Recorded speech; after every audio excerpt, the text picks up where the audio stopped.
everyone. This is the Greatest Days interview with Nicole.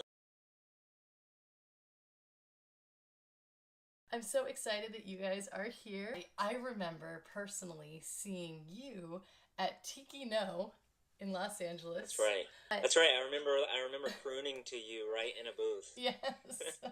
So many questions about you two, but first, how did you get to Los Angeles and did you meet in Los Angeles? So we are based right now in North Carolina. That's where we travel. Mm-hmm. We got off the cruise ships and we decided we wanted to live on land and where to go. So we decided to base in New Bern. I left Los Angeles to go work at the Greenbrier Resort in 2014 as a lounge singer there, and that's where I met Abbey. She had her show, Women of Country. I had a Rat Pack, Dean Martin, Frank Sinatra kind of show. And so we decided to put our shows together because our names had a historical ring to them. And so we've been traveling around. We did cruise ships after that, and now we're based out of New Bern, North Carolina, and that's where we travel to. We just got back from West Virginia to do a show. On April 5th, we're going to Los Angeles, and we're doing a show at the Catalina Jazz Club, which is a dream come true. That's pretty cool. It's going to be with the Dave Damiani No Vacancy Orchestra, and Kate Flannery from The Office is going to be there and do a few songs. And Abbey and I are going to do a few songs as Lewis and Clark, and I'll also sing some Bobby Rydell songs that kind of highlight the fact that I played Bobby Rydell in the Academy Award-winning Green Book movie. And congratulations on that. Oh, Thank you. when I got my screener and I saw it, I about jumped out of my couch bed. I want a couch bed. How was for your fans the audition process for that? Did they discover you, or did you go in, or what? Well, my agent, she receives submissions, or she sends me out, submits me for roles, hundreds of times a year, and so I do tapes all the time. So this was just another tape, and some of those hundreds of tapes stick, and this one stuck. I got a call to sing the song, so I went in my garage, put up the bedsheet curtain, and got my camera ready and everything, and sang the song in front of it. About a month later, I got a call back to go to New Orleans to audition in front of Peter Farrelly and Charles Wessler, one of the producers, and a casting associate. And so I got to sing the whole song and talk to them about who I am and what I do. And they're really excited that Abbey and I have a duo act and we sing together all the time. And about a month after that, I got the call that I was getting the part. And so that was super exciting. I went down to New Orleans to record the song 1 week. And then about a week and a half after that, I went to the filming of that scene, which was one of the last days of the project. And it was transportational, singing in front of, even though it wasn't the real Copacabana, singing in front of hundreds of extras smoking cigarettes in spotlights was just really cool. And Viggo Mortensen's really cool too. He was an awesome guy. Abbey, you both have that sound of that era, and you have such a beautiful voice. I was listening to you online. It's just so lovely and lilting and very effervescent, I would say. Thank you.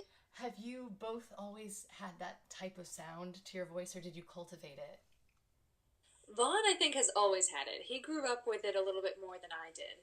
I grew up listening to a lot of 90s country, so I grew up listening to Martina McBride and Reba McEntire and Holly Dunn and, all these great names.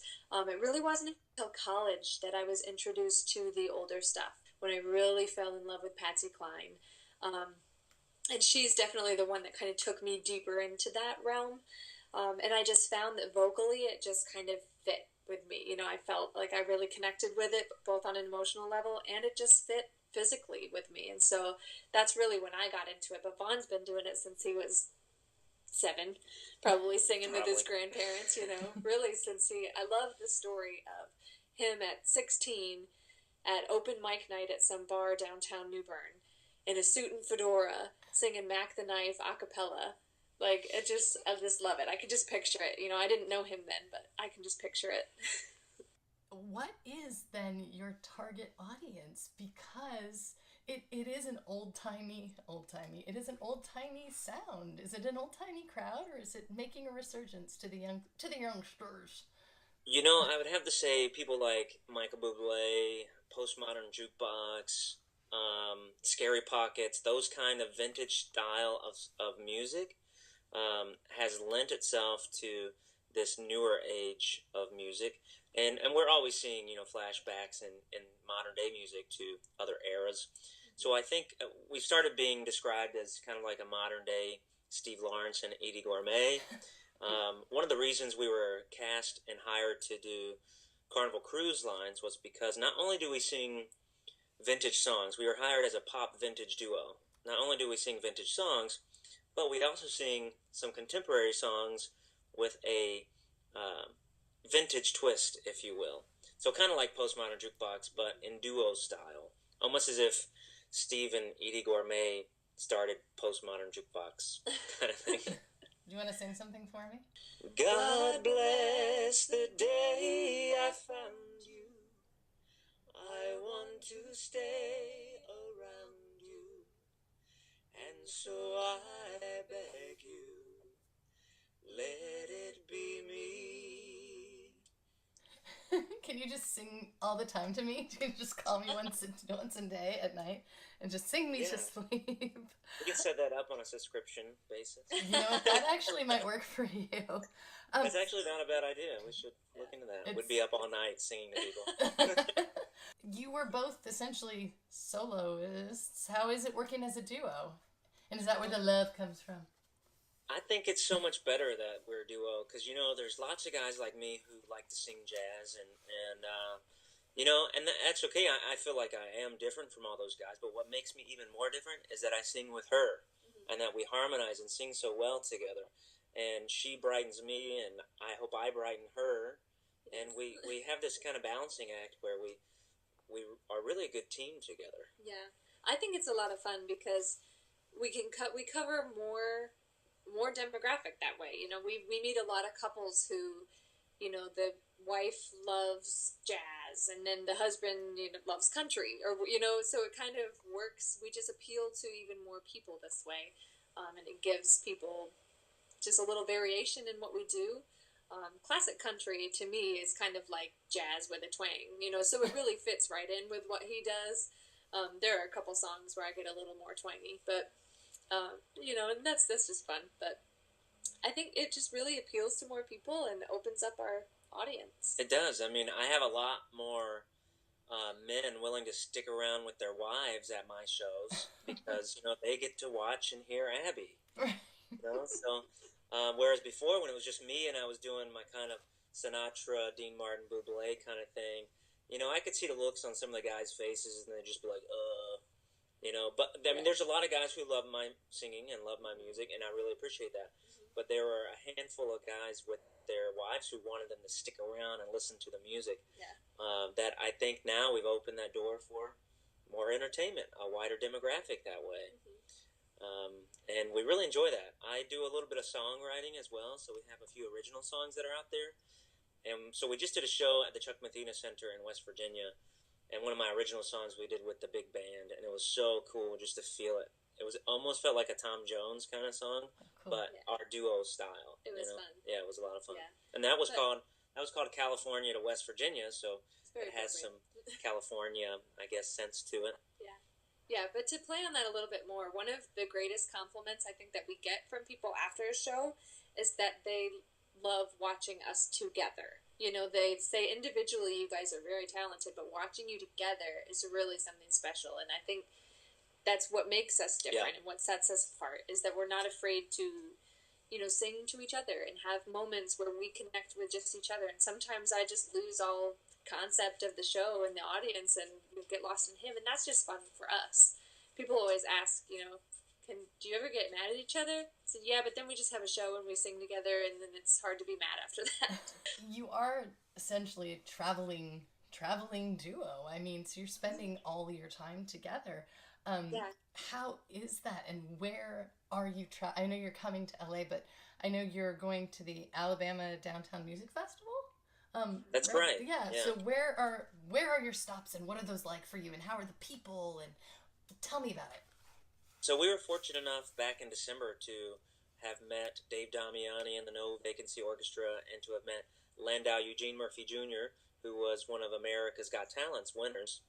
and we were fortunate enough to meet and hook up with them, and we've been kind of doing shows all around the country.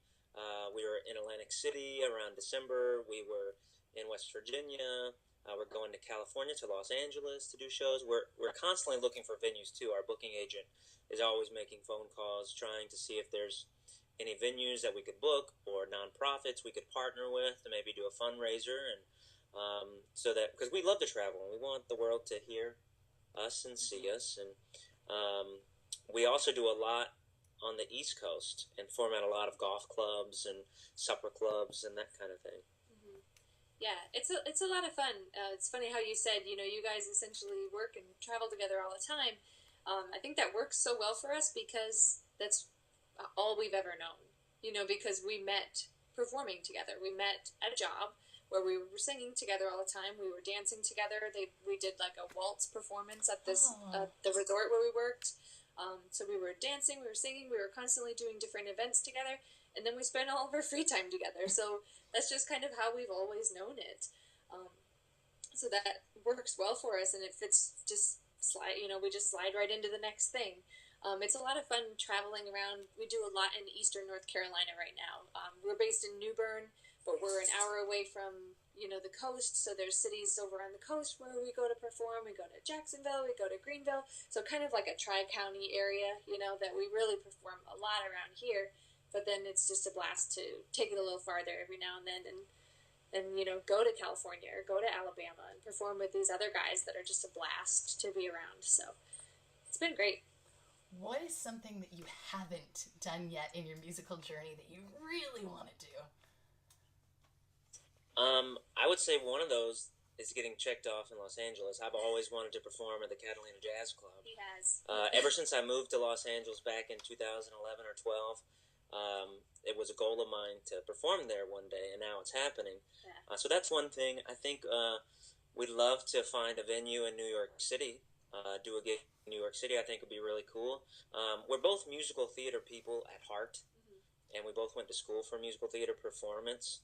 I went to East Carolina University. Abbey went to Western Michigan University, and you know, Broadway would never be out of the question. You know, if there was a show that if there was a show that we could star in together, you know, like, you know, they're playing our song or something like that, Yeah. would be kind of cool to do and It'd experience be great if together. they're playing our song. Yeah. Yeah. We've thought about producing it here in town, but for me, I think something that I would like to do more of is more recording, and that's something that we're kind of in the talks of doing here in town. Just getting some more material out there so that we can show off who we are a little bit more. What's tricky for us is we are such live musicians, you know, and of course, musicians love a crowd, you know, feed off of a crowd. So in the recording that we've done, we've found, you know, it's very different than getting a live recording versus in a studio. So for us, you know, we kind of need that energy of singing to people, and so we'll see how we can maybe do some more live recording. We have one live album that has been really popular so far at our shows, Frank Sinatra and Patsy Cline music. You can order it through our website, and our website is www.lewisandclarkmusic.com. We have a little shop tab at the top, and so you can order it and we'll mail it to you. We do have some of our original songs that I've produced on my own computer and such, and that are available on Spotify and Amazon. And I have a couple of solo songs that I've done, just, you know, songwriting, fun stuff. And I've got a whole library of songs that I've written and so. But it's kind of, that's the side of the industry we know a little less about. You know, we know about putting on a show, performing the show, but recording and doing all the video work and the audio work, that's the hard part. Yeah. So we're looking to build our team on that side as well. What music would people be surprised to know that you like? Be surprised. I love Celtic music. I've always loved Celtic Woman. You know, the traveling group of the Irish Women? or Celtic women. Yeah. Plural? No, they're actually called Celtic Woman. Oh, really? Yes, Okay. because I always get that wrong too. So that's okay. But yeah, I saw them in concert. That was actually probably my favorite concert I've ever seen. I saw them when I was in college, and I went by myself. because it was kind of last minute. I was able to go, and there was one seat in the front row, and I got it. And I was totally fangirling, and just those, beautiful lyrical Celtic songs, and I was just like, I wish I could do that, but I'm not Celtic. I would totally audition if I could. It's the only group that I would leave Vaughn for. In terms of leaving Lewis and Clark, I wouldn't leave Vaughn. But. Thanks for clarifying that. As far as for me, I love a lot of music, but something that I guess they would be interested to know is I like a lot of female folk artists like Lucy Rose, Brandy Carlisle are really cool. Emily King. She's not really folk. She's a little more on the pop side, but she's still alternative. Yeah. Emily King's great. I really love that music. It's fantastic. Do you listen to yourselves, guys? Do you jam out to yourselves? No. No. Never. I mean, I listen to myself to make sure it's right. We do listen to Vaughn's recording from the Green Book. That's probably the only one that we enjoy listening to. Yeah, so my song is on the album, is on the soundtrack. It's the first song on the soundtrack. Yeah.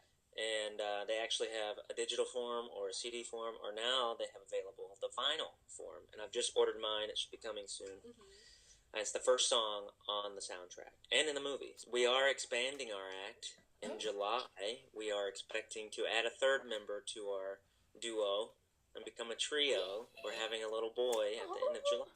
Congratulations. Thank you. Do you have a name yet? We do. We're 97% sure. I don't know if I want to say it via social media yet. It's Vigo. It's Vigo. It's Vigo, Mahershala, Lewis. If Vigo and Mahershala come to our show at the Catalina Jazz Club on April 5th, I will name my child Vigo Mahershala Lewis. Okay? You can post that. Take that to the bank. Even if Vigo comes, I'll just do Vigo Von Lewis or something. I do like the name Vigo. I really do. Or even if Mahershala came, I would pick Mahershala Von Lewis. I think that's pretty cool. For our Catalina Jazz Club show on April 5th, if Vigo and Mahershala come out to the show, because we're having a little boy, if they both come out to the show, we will name our child Vigo Mahershala Lewis. That's a fact. If only one of them comes, we'll use one of their names, but I think it would be a more interesting name if both came. It would. If we were having a girl, I would ask Linda Cardellini to come, and we could name her Cardellini Lewis. Thank you guys so much for taking the time to do this. Yeah, of course. Thank you for reaching out to us. Thank you. Of course. So everybody's going to be there at the Catalina Jazz Club. I'm excited. Open so. Yes. All right. What's the date? Night. So it's April 5th at 8:30 p.m. at the Catalina Jazz Club on Sunset Boulevard. And Dave Damiani's going to be there with his No Vacancy Orchestra. It's a big band. Abbey and I will be singing some songs. I'll be doing some Bobby Rydell tunes. Kate Flannery from The Office is going to be there to sing a few songs. And it's just going to be an exciting night.